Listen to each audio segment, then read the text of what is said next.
ನಂಗೆ ಯಾಕೋ ತುಂಬಾ ಬೇಜಾರಾಗ್ತಿದೆ. ಬೇಜಾರ? ಯಾರ ಮೇಲೆ? ನನ್ನ ಮೇಲೆ. ಏಕೆ? ಬೇಜಾರಂದ್ರೆ ಅದೇನೋ ಇಂಗ್ಲೀಷಲ್ಲಿ ಹೇಳ್ತಾರಲ್ವಾ, ಬೋರ್ ಆಗ್ತಿದೆ. ಓರಾ, ಅದಕ್ಕೆ ನಾನು ಏನ್ರಿ ಮಾಡ್ಲಿ? ಎಲ್ಲಾದ್ರೂ ಸುತ್ತಾಡ್ಕೊಂಡ್ ಬರೋಣ? ಇಲ್ಲಿ ಈ ಕಾಡಲ್ಲ. ಅಲ್ಲೇ ಒಂದ್ ಕಾಡ್ದಾರಿ ಇದೆ, ಅದ್ರ ಮೇಲೆ ಒಂದ್ ಬೆಟ್ಟ ಇದೆ, ಅಲ್ಲಿ ನೋಡ್ಕೊಂಡ್ ಬರೋಣ. ಅಕ್ಕ ಬರಕ್ ಇನ್ನೂ ಲೇಟ್ ಆಗತ್ತೆ, ಅವ್ರು ಬರುವ ಅಷ್ಟೊತ್ತಿಗೆ ವಾಪಸ್ ಬರೋಣ.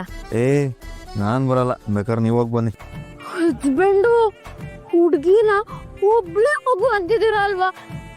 ನಂಗೇನಾದ್ರೂ ಹೆಚ್ಚು ಕಮ್ಮಿ ಆದ್ರೆ? ಮತ್ ಹೋಗ್ಬಿಡ್ರಿ ಬಿಡ್ರಿ. ಈಗ ನೀವ್ ಬರ್ತಿರೋ ಬರಲ್ವಾ? ನಾನ್ ಬರಲ್ಲ.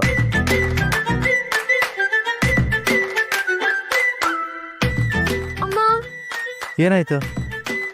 ಏನಾಯ್ತು?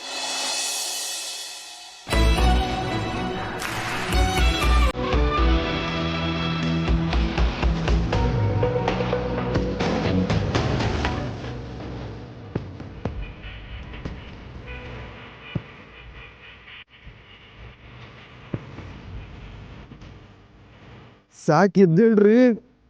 ಇರ್ಲಿ ಬಿಡಿ ಹಸ್ಬೆಂಡು, ಇಲ್ಲಿ ಯಾರು ನೋಡ್ತಾರೆ? ನಾವಿಬ್ರು ಗಂಡ ಹೆಂಡ್ತಿ ತಾನೆ. ಏನಾಯ್ತ್ರಿ ನಿಮ್ಗೆ? ದೇವ್ರು ಶಿಕ್ಷೆ ಕೊಟ್ಬಿಟ್ಟ. ಯಾವ ದೇವ್ರು? ಅದೇ ಬೆಟ್ಟದ ಮೇಲೆ ಇರೋ ದೇವ್ರು. ಏಕೆ? ಬರ್ತೀನಿ ಅಂತ ಹೊಡ್ಸ್ಕೊಂಡಿದ್ನಲ್ವಾ, ನೀವ್ ನೋಡಿದ್ರೆ ಬರಲ್ಲ ಅಂತಿದ್ದೀರಾ, ಅದಕ್ಕೆ ದೇವ್ರು ನಂಗೆ ಶಿಕ್ಷೆ ಕೊಟ್ಬಿಟ್ಟ. ಇವಾಗ್ಲೂ ನೀವು ಬರಲ್ಲ ಅಂದ್ರೆ ಇನ್ನೇನೇನ್ ಶಿಕ್ಷೆ ಕೊಡ್ತಾನೋ? ನಿಮ್ದೊಳ್ಳೆ ಕಥೆ ಐತಲ್ರಿ. ಬರಲ್ಲ ಅಂದ್ರೆ ಬರಲ್ಲ ಅಷ್ಟೇ. ಅಯ್ಯೋ ಹಸ್ಬೆಂಡು, ತಲೆ ಸುತ್ತಿದೆ. ನೋಡಿದ್ರ, ನೀವ್ ಈಗ್ಲೂ ಬರಲ್ಲ ಅಂದ್ರೆ ಅವತ್ತು ಬೆಟ್ಟಕ್ಕೆ ಎತ್ಕೊಂಡು ಹೋಗಿದ್ರಲ್ವಾ, ಹಾಗೆ ಇವತ್ತು ಎತ್ಕೊಂಡು ಹೋಗ್ಬೇಕಾಗತ್ತೆ. ಆ ಕೆಲಸ ಮಾತ್ರ ಮಾಡ್ಬೇಡ್ರಿ. ಅವತ್ತು ನಿಮ್ಮನ್ ಬೆಟ್ಟಕ್ಕೆ ಎತ್ಕೊಂಡು ಹೋಗಿದ್ದು ಕೈ ನೋವು ಬಂತು, ಇವತ್ತು ಎತ್ಕೊಂಡು ಕೈಯ ಬಿದೋಗುತ್ತೇನೋ. ಓ, ಹಾಗಂದ್ರೆ ನಿಮಗೆ ನನ್ನ ಎತ್ಕೊಂಡು ಹೋಗುವ ಶಕ್ತಿ ಇಲ್ಲ ಅನ್ಸುತ್ತೆ. ಹಲೋ, ತಾಕತ್ ಬಗ್ಗೆ ಪ್ರಶ್ನೆ ಮಾಡಕ್ ಮುಂಚೆ ತೂಕದ ಬಗ್ಗೆ ಪ್ರಶ್ನೆ ಬರ್ಬೋದು ಅನ್ನೋ ಯೋಚನೆ ಇರಲಿ. ಸರಿ ಬಿಡಿ, ಅರ್ಥ ಆಯ್ತು.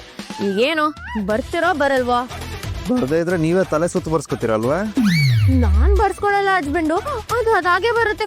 ದೇವ್ರ ಶಿಕ್ಷೆ ಅಲ್ವಾ? ಏನೋ ಒಂದ್ ನೆಪಾಳಿ ನಾನು ಕರ್ಕೊಂಡು ಹೋಗ್ಬೇಕಂತ ಡಿಸೈಡ್ ಮಾಡ್ಬಿಟ್ಟಿದ್ದೀರಾ. ನಾನು ಬರಲ್ಲ ಅಂದ್ರೂ ನೀವು ಬಿಡಲ್ಲ.